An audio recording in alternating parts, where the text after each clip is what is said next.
Australia ప్రస్తుతం 2027 ODI world cup కోసం పెద్ద ప్లానింగ్ చేస్తుంది. అందుకే తమ స్టార్ ఫాస్ట్ బౌలర్స్ అయిన Pat Cummins, Mitchell Starc, Jos హెజల్వుడ్లకు రెస్ట్ ఇవ్వబోతుంది. పాకిస్తాన్, బంగ్లాదేశ్ టూర్లకి వీళ్లను సెలెక్ట్ చేయలేదు. కోచ్ ఆండ్రూ మెక్డొనాల్డ్ చెప్పిన దాని ప్రకారం 2027 వరకు వీళ్లను ఫిట్ గా ఉంచడమే మెయిన్ టార్గెట్ అన్నాడు. ఎందుకంటే వచ్చే 2 ఏళ్లలో ఆస్ట్రేలియాకి భారీ టెస్ట్ షెడ్యూల్ అయితే ఉంది. ఇప్పటికే ఐపీఎల్ 2026లో కూడా ఈ ముగ్గురు ఇంజురీ ప్రాబ్లమ్స్ ఎదుర్కొన్నారు.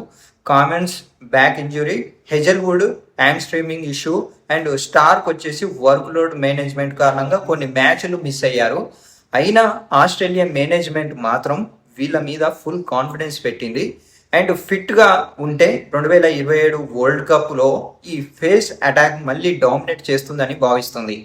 అయితే ఇంకా కెప్టెన్సీ విషయానికి వస్తే ప్రస్తుతం మిచెల్ మార్ష్ కెప్టెన్గా ఉన్న కామెంట్స్ తిరిగి వచ్చిన తర్వాత కెప్టెన్సీ అతనికే వెళ్తుందని క్లియర్ చేశారు. అయితే మరోవైపు గ్లెన్ మ్యాక్స్వెల్ రిటైర్మెంట్ తర్వాత ఫినిషర్ రోల్ కోసం టీమ్ డేవిడ్ని కూడా ఓడిఐ సెటప్లోకి తీసుకురావాలని ఆస్ట్రేలియా ఆలోచిస్తుంది.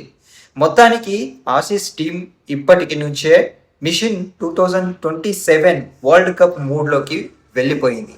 అయితే దీని గురించి మీరేమనుకుంటున్నారో కింద కామెంట్ చేసి చెప్పండి.